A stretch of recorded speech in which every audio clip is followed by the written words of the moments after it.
Little blonde haired boy.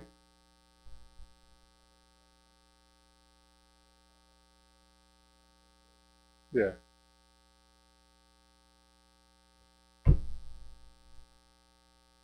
Okay, y'all ready to sing? Let's turn to page 135. Come and dine. Come and dine. Page 135.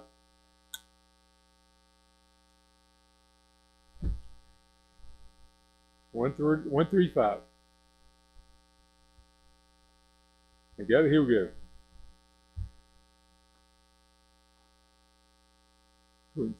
Here we go. Page 135. Here we go. Come and dine. Jesus has a table spread where the saints of God are fed. He invites his chosen people, come and dine.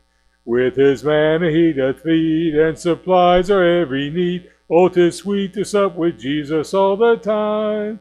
Come and dine, the Master calleth, come and dine. You may feast at Jesus' table all the time. He who fed the multitude turned the water into wine. To the hungry call it now, come and dine. The disciples came to land, thus obeying Christ's command. For the Master called unto them, come and dine. There they found their heart's desire, bread and fish upon the fire. Thus he satisfies the hungry every time. Come and dine, the Master calleth, come and dine.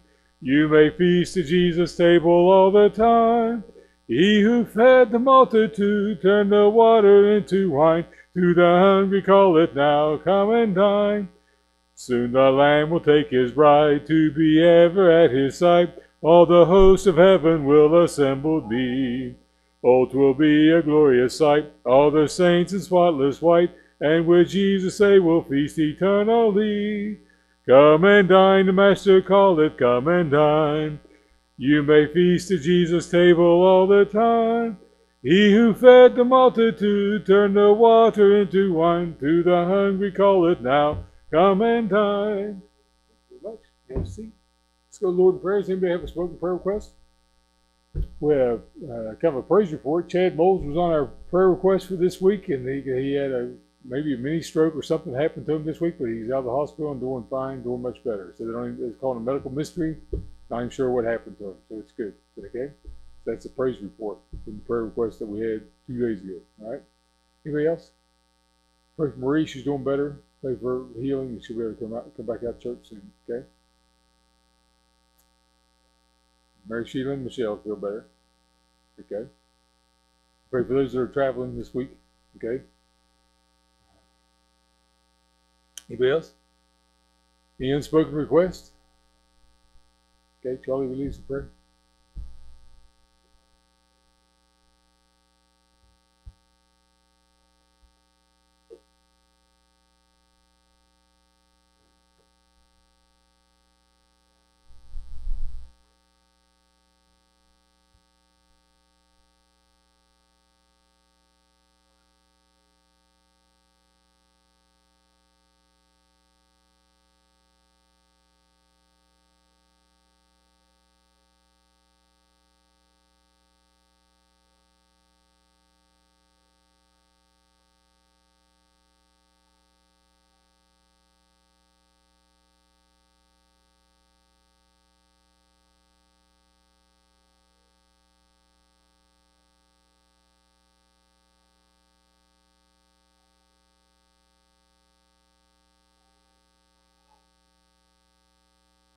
Amen. All right, open your Bible, 2 Samuel chapter 4. Anybody have a praise report before we get a testimony, praise report? You want to thank God, be thankful for something before we get into the verse? 2 Samuel chapter 4. We'll read one verse in chapter 4, and then we'll go to chapter 9 and tell part of the story. 2 Samuel chapter 4.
Very good.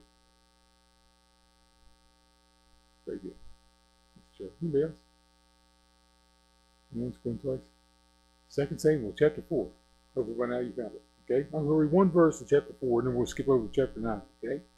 2 Samuel chapter 4, verse 4. And Jonathan, Saul's son, had a son that was lame on his feet. He was 5 years old when the tidings came of Saul and Jonathan out of Jezreel, and his nurse took him up and fled. And it came to pass, as she made haste to flee, that he fell and became lame, and his name was Mephibosheth. Okay, I want to talk to you now about Mephibosheth. I want to give you it's really going to have one story and a couple of truths to go with it. Turn chapter 9, if you will. I'm not going to read just yet, but I want to tell you a story. Little boy, Josiah, this little boy, how old are you? 5 years old? This is a story about a boy that's 5 years old, same age you are. Okay, story. In 2 Samuel chapter 4, we find out we know about this boy. What we know about this boy is that his grandfather was King Saul, a very good man, a very good king, good for the nation of Israel. And his father was a man. His father was a man named Jonathan, who was a great hero of Israel, who fought the whole army of Philistines by himself. He was not scared of anything. God can save by many but few, and he was known for his great faith and his love for God. And so his father was that way. His grandfather was a king, and here's this little 5-year-old boy. News comes that his father and his grandfather have both been killed in a battle, and his nurse, the nursery nurse at the palace where they live, picks him up to run with him to get him out of the palace as soon as they can, and they fall. And he is left crippled, both his feet, for the rest of his life. He is lame on both his feet. He can't walk for the rest of his life. And so I remember a boy that I went to college with he was about the same age. I think he was 9 years old, and he fell. Something happened to him, and he was crippled the rest of his life, but he could still serve God. But this little boy fell, and he got hurt. Okay, chapter 9 now. We're going to read several verses in 2 Samuel chapter 9. Okay, now we'll start with verse 1. Could read the whole chapter, and we'll skip a couple verses. Okay, chapter 9, verse 1. And David said, "Is there any yet any that is left of the house of Saul, that I may show him kindness for Jonathan's sake?" So they brought, verse 2, they brought in Ziba, that worked for Saul. And King Ziba said, "Is there not yet any of the house of Saul, that I may show the kindness of God unto him?" And Ziba said unto the king, "Jonathan hath yet a son, which is lame on his feet." And the king said unto him, "Where is he?" And Ziba said unto the king, "Behold, he is in the house of Machir, the son of Ammiel, and Lodabar." Then King David sent and fetched him out of the house of Machir, the son of Ammiel, the Lodabar. Now when Mephibosheth, son of David, and the son of Saul, Mephibosheth, the son of Jonathan, the son of Saul, was come to David, he fell on his face and did reverence. And David said, "Mephibosheth," and he answered, "Behold thy servant." And David said to him, "Fear not, I will surely show thee kindness for Jonathan thy father's sake, and will restore thee all the land of Saul thy father, and thou shalt eat bread at my table continually." Stop reading right there. I just want to get right into the story, okay? So here's this little boy. His grandfather's the king. His father's a hero. Everybody knows his family. And at age 5, when they die, he's carried away, and he's crippled in this accident they have when they're fleeing the palace. And he is left crippled the rest of his life. He goes to a place called Lodabar, which my understanding is what we refer to as the other side of the tracks. It's a lower income place. It's right on the edge of the desert. I looked up Lodabar, and it looks like it's right on the edge of a desert, like there's not much there. And so he grows up in this place, and for at least 9 years, I think it's close to 20 years, that he is there living in someone else's home, maybe family, friends, or whoever. But it says it names where he's living. He lives there. He grows up there. He is married and has a child of his own. Okay, he has a son named Micah. So he has a son of his own. So now many years has passed, but he is still this crippled guy that has lost everything. And I think about people that I've known that seem to have everything going for them, and if something happens, just kind of wipes out all that they have, either financially, spiritually, socially, whatever it is. There's people that I've seen go through things that seem to have everything going for them, and then something bad happens to them, and they've lost it all. And so that's what's happened to Mephibosheth, Jonathan's son, which we all know Jonathan and Jonathan and David were best friends. So now David is king. We know that David is king for at least 7 years in just over Judah. So it's for several years now he's been king. And he just starts thinking about Jonathan. He says, is there anything left? Does Jonathan have any family left that I could do something good for them? Because Jonathan was my best friend. He was good to me when I was a kid and while I was a young man. He was my brother-in-law for a while. He was good to me all of his life. Even remember the story of Jonathan. He'd go out and see David, and when Saul was trying to kill him, Jonathan would walk out in the woods and find him. Knew where to find him all the time. Knew where to find him. Okay, he said, "What can I do for Jonathan, for his family? There's got anybody left?" And they said, "Mephibosheth." He said, "Bring him to me." He said, Ziba comes in, who is a servant of Saul, and runs the property of Saul's family, but Saul's not there, and none of the family lives there. So Ziba has 15 sons and 20 servants that work for him. They work this big farm area, but David brings Mephibosheth in. He said, Mephibosheth bows before the king. He thinks, well, my grandfather was a king. They're going to kill me or something because of the royalty. But David doesn't. He turns to Mephibosheth and he said, I want you to stay at my house. You eat at my table every day.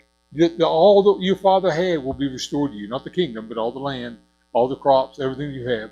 And turned to Ziba and said, you and you boys work that farm, but all the profits will go to Mephibosheth. You guys will live on the farm, you live of the farm, but everything will go to Mephibosheth. He will own everything that his grandfather owned. And David says to Mephibosheth, you eat at my table every day.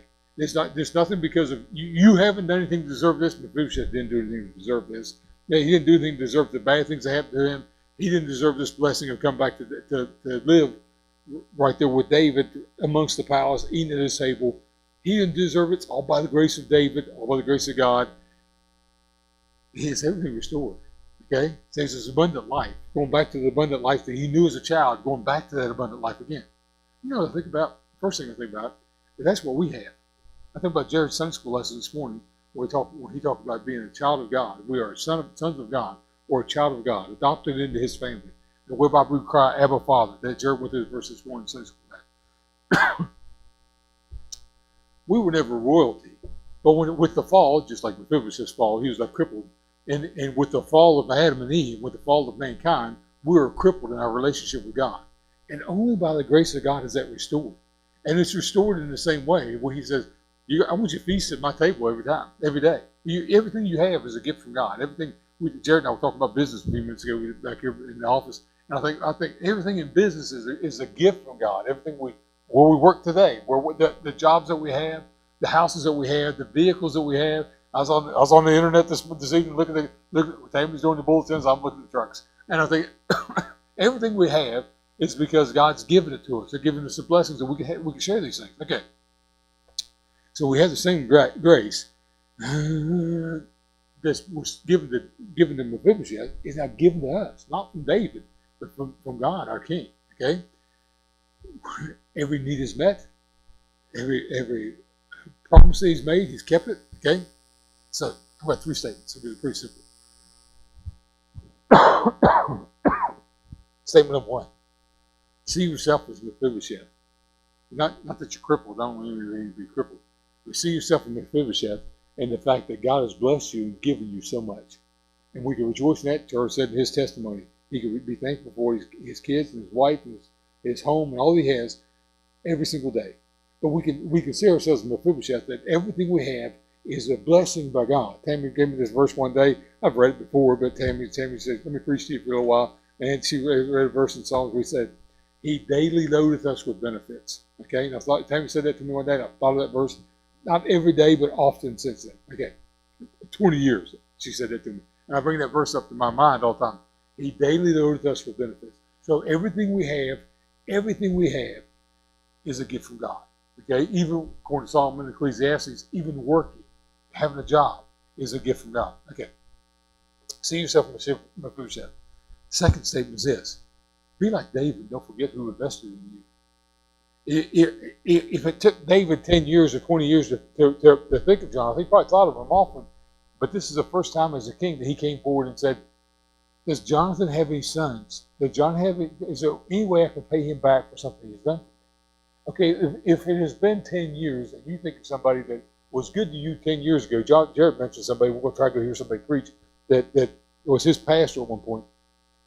If it has been 10 years and you can look back and say, I want to do something for them. Okay? I have an aunt that is not doing well, lives in North Carolina. In my heart of hearts, in my mind, I think they were good to us when we were kids. All my aunts and uncles, they were all good to us. But I think about this aunt who was the last one left on that side of the family. I'm thinking, man, I'd do something for her. I went down to see her one time. Just a couple 6 months ago, probably. But in my heart of hearts, I was like, man, I'd love to do something for her. I'd love to do something. I don't know what I can, but I'd love to do something for her. If I can't do something for her, I want to do something for the kids. Okay. In the same way, I think about people that have been good to me all my life. I think about Preacher Dave often. That he was good to me as a teenager and on. He was my best friend and good to me all the way through life. Encouraged me all the time. I just want to do something for him. I can't do anything for him now. I can do something for Becky. I can't do something. I mean, I'm like, Tammy, let's do something. Becky's birthday was last month. Tammy, take us to buy her dinner, whatever we can. Okay. I want to be like David and think about those who invested in me and pay him back somehow. Okay. David did that. Third thing was this. I want to enjoy the table. That's why our song tonight, "Come and Dine," the Master called it "Come and Dine." That's why I wanted to sing that song. God has blessed us, and I want to enjoy the blessings. I think about people that should be in church that never come to the door. People haven't been here 2 years. People haven't been here 10 years. And I think they should be here. They should be here. They should be here. And most of them, when I talk to them that are out of church and been out for 2 years or 10 years, they're saying, well, I remember when. And I think about how good life was when they were enjoying the blessings that God was giving them in church. And they're out. And what's going to take to get them back? I don't know, Brother John. Maybe a visit, maybe a knock on the door, maybe a text. I thought about everybody last year with our homecoming coming up. I thought about a song that I texted about 8 different men of our church that are out of church and haven't been here since COVID started or longer. Okay, none of them ever came. Most of them never responded. Some of them went to the house and there's still no response. Okay, but okay. The song was "Come Home." Come home, your Father really loves you. And it's like you need to go back. Okay, think about this. I enjoy the table. I enjoy feasting. I like eating. Okay, obviously, there's nobody. I didn't get this body on a treadmill. Put it that way. Okay, to get it at the table. I like to feast. I like to eat well, but I like to feast on God's word and God's presence. I love knowing that He speaks to us through His word. I love knowing that we're His child. He wants to give us the best, and God always gives His best to those who leave the choice up to Him. I like all these things that He's given us, and I want to feast and feast and feast on what He's given us. Not just talk about eating. I'm talking about the spiritual side of it and the abundant life that He's given us. Jesus said, "I come that you might have life and have it more abundantly." I want to feast on that abundant life all the time. I did today. It doesn't matter who it was. I went up to my barn to do something. I was working. 2 people showed up as soon as I got done working. I said, "Man, if you'd been here 10 minutes sooner, you could have helped me." That it? Not really. We talking to them for 2 minutes, and then 3 more people showed up. Okay, there's people up the holler, whatever. And it just for me, it's just a joy just standing there for 10 minutes talking. Why, Brother John? They don't come. They don't let someone come to church. But it's not all church. It's not about being in church. It's about the relationship with people. And knowing that I'm a Mephibosheth sharing God's blessings with other people. And that's what life comes down to. I want to be like David and remember what other people have done. And I want to be like Mephibosheth and feast at the king's table every day. We can. You can. Let's pray. Thank you, Lord Jesus, for loving us. I pray you'll help us be the Christians we want to be in every area of our life where we want to bring honor and glory to you. Forgive us when we come short. Use us this week to be a witness for Christ, encouragement to other Christians. In Jesus' name we ask. Amen. Page 163. I belong to the King. 163.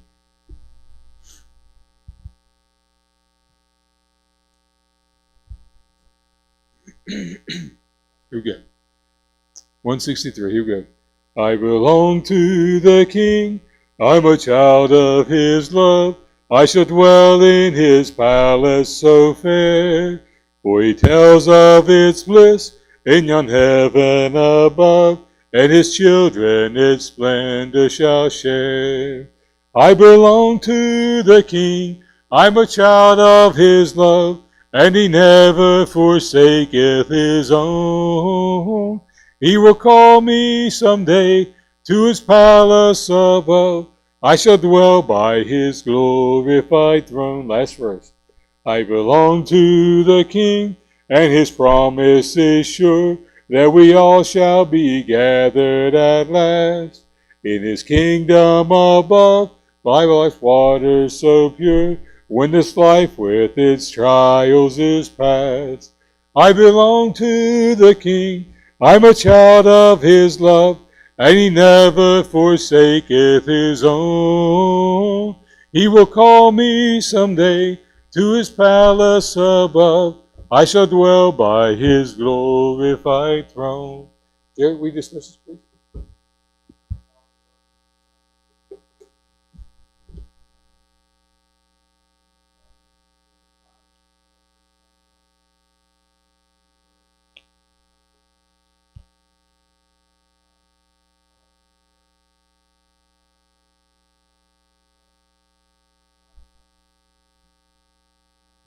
Thanks for coming out tonight.